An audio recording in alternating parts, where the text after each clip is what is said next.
आचार्य भगवान कुंदकुंदाचार्य द्वारा रचित नियम सार गाथा 91। मिच्छादंसनडान चरितम चैऊण निरवशेषेण समत्तणान चरणम जो भावई सो पडिकम्मणम। गाथा 91 को समझाते हुए आचार्य विशुद्ध सागर जी महाराज नियम देशना में कह रहे हैं, भव्य बंधुओं, आचार्य भगवान कुंदकुंद स्वामी ने पूर्व गाथा में भव्य अभव्य का कथन करते हुए यह संकेत दिया कि इस जीव ने अनादि से मिथ्यात्व को भाया और सम्यक्त्व की भावना से रहित होकर के मिथ्यात्व का ही सेवन किया।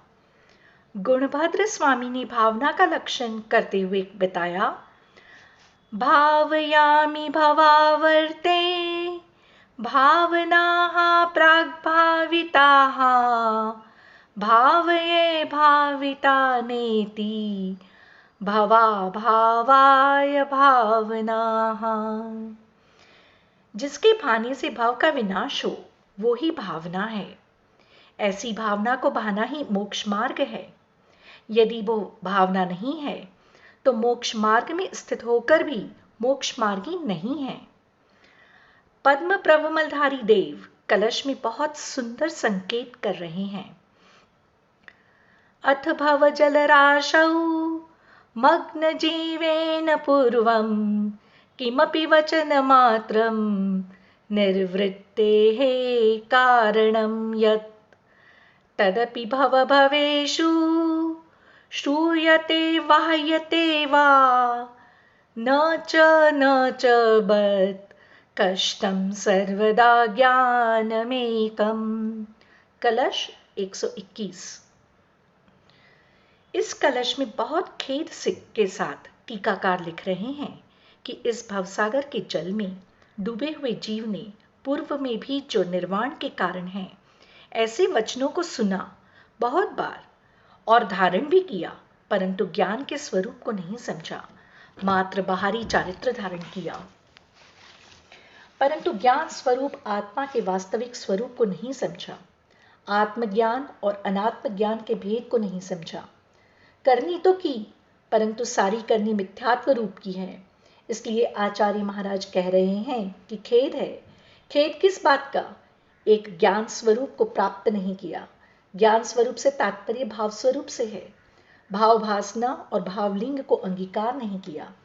कभी कभी क्या होता है कि बहुत सारी क्रिया जीव करता रहता है, लेकिन भाव भासना के अभाव में कर्म निर्जरा नहीं होती है, एकदम भारभूत होता है। ध्यान से समझना, भावात्मक दृष्टि के अभाव में चाहे वो भक्ति की क्रिया करे चाहे संयम की क्रिया करे, परंतु उसको भार सा लगेगा, आनंद नहीं आएगा। यदि भाव भावना से युक्त होगा तो कितना ही कष्टप्रद भी काम होगा, वह फूल सा लगेगा। यह अंतरंग की परिणति है। आचार्य कुंदकुंद स्वामी गाथा 91 में सहज दशा के बारे में प्राणी के प्रति करुणाभाव से कथन कर रहे हैं कि यदि जीव मिथ्यात्व से बच जाए तो हम संभाल लेंगे उसके चारित्र को, पर मिथ्यात्व को समझना कठिन होता है। चारित्र में अतिचार लग जाए, अनाचार भी लग जाए, फिर भी संभाल लेंगे, परंतु सम्यक्त्व ही छूट गया तो सब कुछ छूट गया, सब कुछ चला गया। दंसण मूलो धम्मो, धर्म का मूल दर्शन है। जब दर्शन सम्यक है तो ज्ञान सम्यक है, और ज्ञान के साथ जो चारित्र है वह सम्यक है। परमार्थ में लोक व्यवहार का कोई स्थान नहीं है। ये परमार्थ दृष्टि है। ये लोकोत्तराचार की चर्या है, लोकाचार की नहीं है। इसलिए छोड़ दो। किसको? मिथ्या दर्शन, मिथ्या ज्ञान और मिथ्या चारित्र को। तो क्या करें? आप कितना ही प्रतिक्रमण कर लो, दिन में करो, रात को करो, पाक्षिक करो, मासिक करो, युग प्रतिक्रमण करो, वो ज्ञानी पर सम्यक्त्व के अभाव में कोई भी प्रतिक्रमण नहीं होगा। सम्यक दर्शन ज्ञान चारित्र को जो भावता है वो ही प्रतिक्रमण है। निश्चय से आत्मा की मुनि दशा ही प्रतिक्रमण है। शरीर की नहीं, आत्मा की मुनि दशा। आत्मा की मुनि दशा हो जाए लेकिन शरीर मुनि न बने, यह कभी संभव नहीं है। प्रतिक्रमण आदि जो षट आवश्यक कर्तव्य हैं, ये श्रावक के नहीं, साधु के ही हैं। श्रावक के षट आवश्यक भिन्न है। प्रतिक्रमण शब्द से यहाँ निर्ग्रंथ अवस्था को प्राप्त जीव का है। नियमसार में पूरा महाव्रतों का ही कथन चल रहा है। अणुव्रतों की चर्चा इसमें नहीं है, क्योंकि इसमें एक शब्द जोड़ दिया है, निरवशेष। यह शब्द कह रहा है कि असंयम को पूर्ण रूप से छोड़ो। इसलिए निर्विशेष रूप से मिथ्यात्व को, अश्रद्धान को, अज्ञान को, अचारित्र को छोड़कर जो भाता है वही प्रतिक्रमण है, अर्थात सम्यक दर्शन ज्ञान चारित्र को भाता है। भोज्ञानी यहाँ ज्ञान से आत्मज्ञान ही लेना, शेष सब अज्ञान है। आचार्य महाराज लिख रहे हैं कि इस जीव ने भवसागर में डूबते हुए अनेक बार निर्वाण की बातें सुनी, निर्वाण की प्राप्ति का चारित्र भी स्वीकार किया, परंतु निर्वाण प्राप्ति के परिणाम स्वरूप आत्मज्ञान को प्राप्त नहीं किया। यहां आत्मज्ञान से तात्पर्य है शुद्धोपयोग की दशा, निर्विकल्प दशा।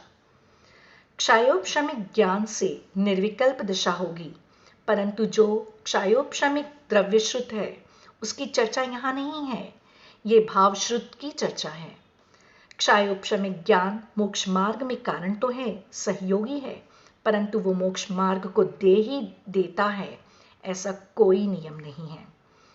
पर जब भी मोक्ष की प्राप्ति होगी क्षयोपशमिक ज्ञान से ही होगी, क्योंकि बिना क्षयोपशमिक ज्ञान के क्षय ज्ञान प्रकट नहीं होगा, क्योंकि शुक्ल ध्यान जो होता है वो भी श्रुत का ही विकल्प होता है। श्रुत ज्ञान केवल ज्ञान का हेतु होता है। भोज्ञानी, जब भी आप दया की बात करोगे तो श्रुत ज्ञान से करोगे। 16 कारण भावना, वैराग्य भावना आदि भाओगे तो श्रुत ज्ञान से भाओगे। संयम को स्वीकारोगे, संयम का पालन करोगे, सब श्रुत ज्ञान से ही करोगे। क्षयोपशम सामान्य शब्द है और क्षयोपशम ज्ञान का तात्पर्य है ढका हुआ ज्ञान। उपशम अभाव रूप नहीं है, ढके रूप है। उपशम दबा हुआ है। यहाँ कर्म की प्रकृतियां ढकी हुई हैं, परंतु अभाव रूप नहीं है और ढके होने के कारण कुछ प्रकट है। इसलिए क्षयोपशमिक ज्ञान क्षयिक ज्ञान का हेतु है और क्षयिक ज्ञान निर्वाण का हेतु है। कारण का कारण, हेतु का हेतु। प्रकट दिख रहा मटमैला पानी, मिट्टी मिश्रित है पर शीतल है। शीतल स्वभाव नहीं होगा, जल नहीं होगा, तो फिर निर्मली की कोई आवश्यकता नहीं है। चारित्र, दर्शन, ज्ञान आदि निर्मली का कार्य कर रहे हैं। समल पानी की निर्मल होता है, समल आत्मा ही निर्मल परमात्मा होती है। आचार्य कुंद स्वामी ने समयसार में नमस्कार किया। किसको? जो ध्रुव है, अचल है, अनुपम है। वंदितु सव्वसिद्धे ध्रुवमचलम नवोवम गईम पत्ते। उस आत्मा को नमस्कार किया है, वे सभी सिद्ध हैं।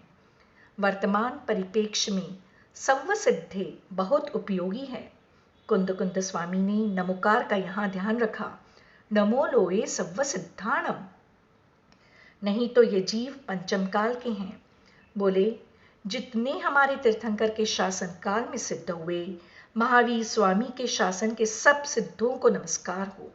नमो लोए सव्वसाहुणम, अंतदीप है, लोए शब्द सब में लगेगा। नमो लोए सव्व अरिहंताणम, नमो लोए सव्व सिद्धाणम, नमो लोए सव्व आईरियाणम, नमो लोए सव्व उवज्जायाणम, नमो लोए सव्व साहुणम। गाथा में बार बार लगाने से छंद भंग होता है, इसलिए अंतदीप रख दिया। आचार्य कुंद स्वामी ने पहले कहा, वंदित तुम सव्व सिद्धे, संपूर्ण सिद्धों को नमस्कार हो। वे अचल, अनुपम और ध्रुव हैं। इसमें रहस्य है। आचार्य कुंद स्वामी ने कहीं नहीं लिखा कि भद्रबाहु स्वामी की परंपरा से प्राप्त हुआ जो ज्ञान है, मुझे आत्म तत्व का, उसको मैं कहूँगा। नियमसार में केवली श्रुत केवली शब्द जोड़ने का अभिप्राय यह है कि जो केवली ने कहा वो श्रुत केवली ने कहा, वो ही मैं कह रहा हूं। अपरवर्ती आचार्यों ने कुंद स्वामी के विदेह गमन का कथन किया है। जयसेन स्वामी ने पंचास्तिकाय की टीका में आचार्य कुंद स्वामी के विदेह गमन का उल्लेख किया है।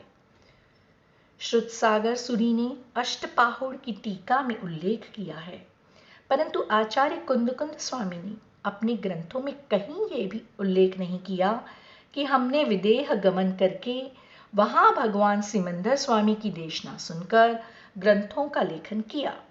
उन्होंने भगवान महावीर स्वामी का नाम लिया है, भद्रबाहु स्वामी का नाम लिया है। भोज्ञानी जो मिथ्या दर्शन ज्ञान चारित्र का निर्विशेष रूप से त्याग करके सम्यक दर्शन ज्ञान चारित्र को संपूर्ण रूप से धारण करता है, ऐसे परम मुमुक्षु जीव के ही निश्चय प्रतिक्रमण होता है। लोग मुमुक्षु शब्द को लेकर ऐसे विवाद में पड़ गए कि अपनी आत्मा की शांति को खो बैठे। शब्द को नहीं पकड़ना था। शब्द कहाँ लिखा है, इसकी खोज पहले करनी चाहिए थी। यदि हमने जिनवाणी के एक शब्द की भी अवहेलना की तो निधत्ति निकाचित कर्म का बंध होगा, और उस शब्द के उपहास में हम निमित्त बने तो भी बंद होगा। दोनों दृष्टि देखना। मुमुक्षु शब्द वीतरागी रत्नत्रयधारी योगी के लिए टीकाकार आचार्य पद्म प्रभमलधारी देव ने नियमसार में जगह जगह प्रयोग किया है। भोज्ञानी विश्व में जितने जीव मोक्ष मार्ग पर चल रहे हैं वे सब मुमुक्षु हैं। भोज्ञानी कोई मुनि महाराज आए और आप भो मुमुक्ष आत्मा नमोस्तु बोलो तो वे कहेंगे कि क्या कह रहे हो, लगता है कि सोनगढ़ी बैठा है। भोज्ञानी वो सोनगढ़ी नहीं बैठा, वो आपकी आत्मा के वास्तविक स्वरूप की बात कर रहा है। भगवान आप भी तो मुमुक्षु हो, हम लोग तो मुमुक्षु हैं, इसीलिए हमने आपको नमस्कार किया। कैसे? वो मुमुक्षु चैतन्य आत्मा आपको बारंबार नमोस्तु। उसने कोई पाप नहीं किया। आचार्य पद्म प्रभमलधारी देव कह रहे हैं कि ऐसी परम मुमुक्षु जीव के निश्चय प्रतिक्रमण होता है। भोज्ञानी भगवंत अरहंत परमेश्वर के मार्ग के प्रतिकूल जो मार्गाभास है, उस मार्ग पर श्रद्धान कर लेना तो मिथ्या दर्शन है। जो अरिहंत भगवान ने नहीं कहा, ऐसे कुतत्व पर श्रद्धान कर लेना, मार्गाभास को स्वीकार कर लेना, इसका नाम मिथ्या दर्शन है। आगम में आप्त के मार्ग को मोक्ष मार्ग कहा है और अनाप्त के द्वारा कहे हुए मार्ग को जिनागम मार्गाभास कहता है। मिथ्या पुरुष का अर्थ होता है पागल पुरुष। ये शब्द न्याय दीपिका का है। पागल पुरुष कभी सत्य को सत्य कहता है और असत्य को असत्य कहता है, तो कभी असत्य को सत्य कहता है और सत्य को असत्य कहता है। उमा स्वामी महाराज ने लिखा है कि पागल के सामने उन्मत्त के समान ये वीतराग मार्ग मनमाने का मार्ग नहीं है, उन्मत्तता का मार्ग नहीं, यह निर्मल दशा का मार्ग है। जिनवाणी में लिखा है कि आपको प्रमाद आ रहा हो तो स्वाध्याय मत करना। यदि आपने गरिष्ठ भोजन किया है तो मेरा अध्ययन मत करना, क्योंकि आपको प्रमाद चढ़ेगा और अर्थ का अनर्थ करोगे और प्रचार होगा कि जिनवाणी में ऐसा लिखा है। भोज्ञानी एक सज्जन बोले कि मैं आपके यहाँ चतुर्मास कर सकता हूँ, परंतु आप वेदी में विराजमान भगवान पार्श्वनाथ के फणों को काटो। अरे भाई, तुम्हारा सम्यक तो इतना निर्बल हो गया कि समंतभद्र स्वामी को तुमने मिथ्यात्व में डाल दिया। वे बोले कि यह तो उपसर्ग की प्रतिमा थी और केवली पर उपसर्ग होता नहीं है, इसलिए फण की कोई आवश्यकता नहीं है। भोज्ञानी हम फण की पूजा नहीं करते, हम पूजा भगवान पार्श्वनाथ की करते हैं। वो तो फण इसलिए दिखाया गया कि हे प्रभु, आप पर ऐसा घोर उपसर्ग हुआ, आप फिर भी विचलित नहीं हुए। साधना के मार्ग को दिखलाया गया है। आचार्य समंतभद्र स्वामी स्वयंभू स्तोत्र में स्तवन करते हुए कह रहे हैं, वृहत् फणामंडल मंडपेनयं स्फुरत्तड़ी पिंग रुचोपसर्गीणम। और आप कह रहे हो कि मैं वेदी पर दर्शन नहीं करूंगा। लगता है कि तुम्हारी दृष्टि में वीतराग छवि नहीं आई, तुम्हें तो मात्र फण ही फण दिख रहा है। भोज्ञानी वे फिर बोले कि बाहुबली भगवान की प्रतिमा है, उस पर छेनी चलाओगे क्या? ध्यान रखना, जिस प्रतिमा को 1000 वर्ष हो गए, जो प्रतिमा 100 वर्ष से पूजी जा रही हो, प्रतिष्ठा भी न की गई हो तो भी प्रतिष्ठित है। जिनागम कहता है कि यदि अंगुली टूटी है, नासिका टूटी है और प्रतिमा प्राचीन है तो पूजनीय है। शिरोहीनम यम न वंदनीयम। सिर से हीन है तो वंदनीय नहीं है। फण से खंडित प्रतिमा को खंडित मानकर विसर्जित मत कर देना। भोज्ञानी कहीं कहीं तो कुदेवों के पूजन में सम्यक तो झलक रहा है। कहीं कहीं इतने सम्यक दृष्टि बन गए कि पार्श्वनाथ बाहुबली की प्रतिमा को नमस्कार करने में सम्यक्त्व में दोष लग रहा है और चोला चढ़ाने में पुण्य लग रहा है। बड़ी विडंबना है। बाहुबली भगवान की पूजा करने में मिथ्यात्व दिख रहा है और साक्षात कुदेवों पर चादर चढ़ा रहे हैं, चोला चढ़वा रहे हैं, पन्नी चिपकवा रहे हैं। इसमें इन्हें सम्यक तो झलक रहा है। बड़ा आश्चर्य है। इसलिए मनीषियों, तत्व को समझो, तत्व ज्ञानी को समझो। एक नगर में क्षुल्लक जी आए तो लोग बोले, हम तो महाराज को नमस्तु करते हैं, क्षुल्लक को इच्छामि नहीं करते हैं। उसी दिन शाम को एक बड़े नेता आ गए, सो माला लिए लिए घूम रहे हैं। भोज्ञानी, एक नेता को नमस्कार में माला डालने में तेरा सम्यक तो झलकेगा क्या? और धर्मात्मा की वंदना करने में तुझे पाप लगता है? जीव की कितनी बड़ी मूर्खता है। भोज्ञानी, कुदेव, कुशास्त्र और कुगुरु अनायतन हैं और इनके सेवक भी अनायतन हैं। यदि इनमें से किसी का भी आदर किया तो तुम्हारे सम्यक्त्व में दोष लगेगा कि नहीं? लगेगा। ये एक पक्ष हुआ। अब दूसरा पक्ष। देव शास्त्र गुरु और इनके आराधक की अविनय करने से आपके सम्यक्त्व में वृद्धि होगी कि हानि होगी? सम्यक्त्व में दोष लगेगा कि नहीं? लगेगा। इसलिए कहा है, न धर्मो धार्मिकैर बिना। कोई धर्मात्मा है और आपने उसका अनादर किया तो सम्यक्त्व में दोष लगेगा ही। एक सज्जन आए, बोले, महाराज आप करो कुछ, पूरो डूबा जा रहा है, कोई पूजा ही नहीं करता।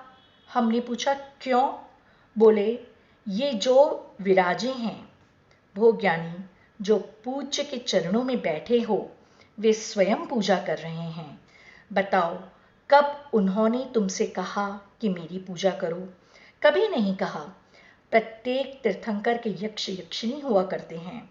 वे अपनी पूजा की बात नहीं करते, वे स्वयं भी भगवान जिनेंद्र की आराधना करते हैं और जिनेंद्र देव की आराधना करने वाले पर खुश रहते हैं। ये उस जीव की स्वयं की अज्ञान दशा है जो भक्त को ही भगवान मान बैठे। भक्त में भगवत्ता है, इसे जिनवाणी मानती है, पर भक्त भगवान है, इसे जिनवाणी नहीं मानती। वे सम्यक दृष्टि जीव हैं, उनका अनादर करना भी मिथ्यात्व है, सम्यक्त्व में दोष है। भोज्ञानी, टीकमगढ़ पंचकल्याणक में समोशरण में एक प्रश्न आया कि आज भगवान जिनेंद्र के शासन में मत भिन्नता क्यों है? हमने कहा कि जिनेंद्र के शासन में न मत भिन्नता कभी हुई है न होगी। ये लोगों के मन भिन्नता ने मत भिन्नता खड़ी की है। जिनेंद्र का शासन तो पंचास्तिकाय, 7 तत्व, 9 पदार्थ, 6 द्रव्य का कथन पूर्व से करता चला आ रहा है, कर रहा है और करेगा। ये आपकी निजी भूल है कि आपने उसकी निज की स्वच्छंदता को जिनेंद्र शासन में व्रती बना दिया। 5 अणुव्रत, 5 महाव्रत हैं, वो नियत हैं। सम्यक्त्व नियत है, 3 काल नियत है।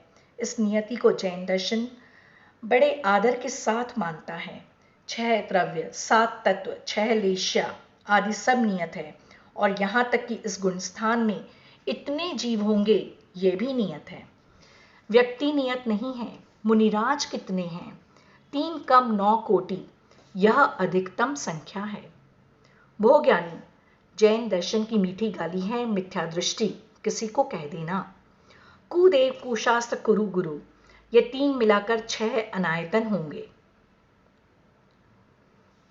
देव शास्त्र गुरु का भक्त व्यवहार सम्यक दृष्टि तो है, अब उस सम्यक दृष्टि में व्रति भी हैं, अव्रति भी हैं और देशव्रति भी हैं।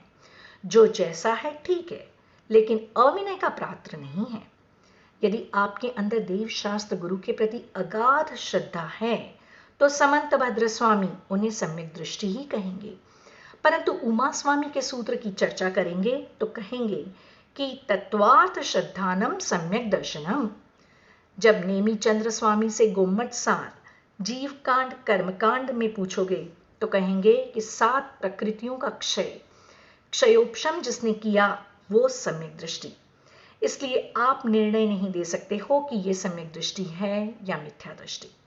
हाँ, यदि द्रव्य सम्यक्त्व का सेवन कर रहा है तो आपको सम्यक दृष्टि कहना पड़ेगा, और द्रव्य मिथ्यात्व का सेवन कर रहा है तो मिथ्या दृष्टि ही कहना पड़ेगा। मनुष्यों, भाव को तो भगवान ही बताएगा, इसलिए अविनय मत करना। भोज्ञानी, जब घर का कोई बर्तन फूट जाता है तो उसको सुधारने वाले हो, कपड़ा फट जाए तो थिगड़ा लगवाते हो। ऐसे ही किसी द्रव्य को फेंक दिया तो उसका अभाव कर दिया। यदि किसी में अपने को दोष दिख गया तो आपको सुधारने का प्रयास करना चाहिए। जब देख लिया कि सुधरने का अवसर नहीं है तो अलग करते हो। घर के फूटे बर्तन के सुधरने की संभावना न रहने पर ही बदलते हो। जैन दर्शन को समझने के लिए धैर्य बहुत जरूरी है। धैर्य के अभाव में आप न तो सम्यक्त्व को प्राप्त कर पाओगे, न ज्ञान को प्राप्त कर पाओगे, न चरित्र को प्राप्त कर पाओगे। धैर्य बहुत जरूरी है। बड़ा आश्चर्य है कि निगोदिया जीव को तो भगवान आत्मा कहते हो, और जो देव शास्त्र गुरु की आराधना कर रहा है उसे आप कह रहे हो अनायतन।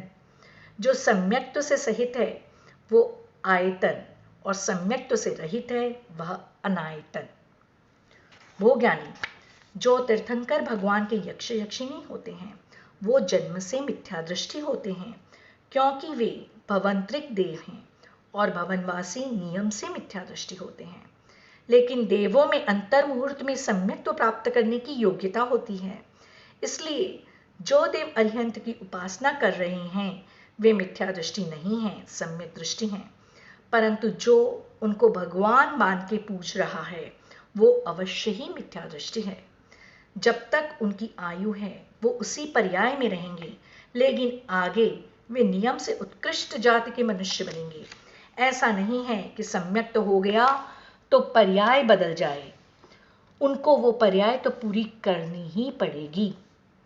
जो आयु संबंधी बंध किया है उतना भोगना ही पड़ेगा। फिर वहां से च्युत होकर उत्कृष्ट जाति के मनुष्य बनेंगे। ये आगमिक व्याख्या है।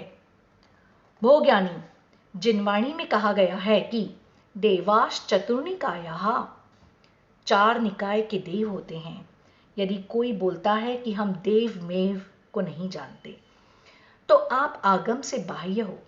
यदि तुम अरहंत देव को मान रहे हो लेकिन उनकी वाणी को नहीं मान रहे हो तो तुम सम्यक दृष्टि नहीं हो, क्योंकि जिनवाणी में लिखा है देवाश चतुर्निकायाः। बोले कि देव तो सभी मिथ्या दृष्टि ही होते हैं। ज्ञानी, ये आपने किस ज्ञान से जाना और कैसे कह रहे हो? व्यक्ति कितनी ऊंचाइयों को प्राप्त कर सकता था, पर कभी कभी पक्ष में आकर के नीचे गिर जाता है। ज्ञानी ज्ञान कम हो पर जितना हो निष्पक्ष हो, निर्मल हो। भोज्ञानी, भगवान अरहंत देव शत इंद्रों में से वंदनीय हैं। बोले कि देवमेव हम नहीं मानते। ज्ञानी, तो फिर देवादिदेव की सिद्धि नहीं होगी। आपको नगर का अध्यक्ष बना दिया, उसके साथ आपके कोई सदस्य तो होंगे कि नहीं? नहीं तो आप अध्यक्ष किसके हो? किन्हीं मुनिराज को आचार्य बना दिया और कोई मुनिराज उनके साथ नहीं है तो आचार्य कैसके? ऐसे ही देवादिदेव शब्द कह रहा है कि देव हैं तभी तो देवाधिदेव हैं। कोई कहे कि मेरी मां बांझ है तो तू कहां से आ गया? कोई कहे कि मेरे पिताजी बाल ब्रह्मचारी हैं, तो तू कहाँ से आ गया? इधर तुम देवाधिदेव कह रहे हो और उधर तुम कह रहे हो कि देव नाम की कोई वस्तु नहीं है। वो ज्ञानी जो देवों के द्वारा वंदनीय होता है, उसका नाम देवाधिदेव होता है। वो चैतन्य पर्याय की अशुद्धता को देख रहे हो। यहाँ पर्याय का विषय नहीं चल रहा है, यहाँ तो आत्मा सम्यक दृष्टि की मिथ्या दृष्टि का विषय चल रहा है, जो 3 मूर्ताओं से रहित है, 8 अंगों से सहित है, अष्टमद से रहित है, देव शास्त्र गुरु का भक्त है। वो अनायतन नहीं, आयतन है, सम्यक दृष्टि है। जय बोलो भगवान महावीर स्वामी की जय। जय बोलो आचार्य कुंद कुंद देव की जय। जय बोलिए आचार्य विशुद्ध सागर महाराज की जय।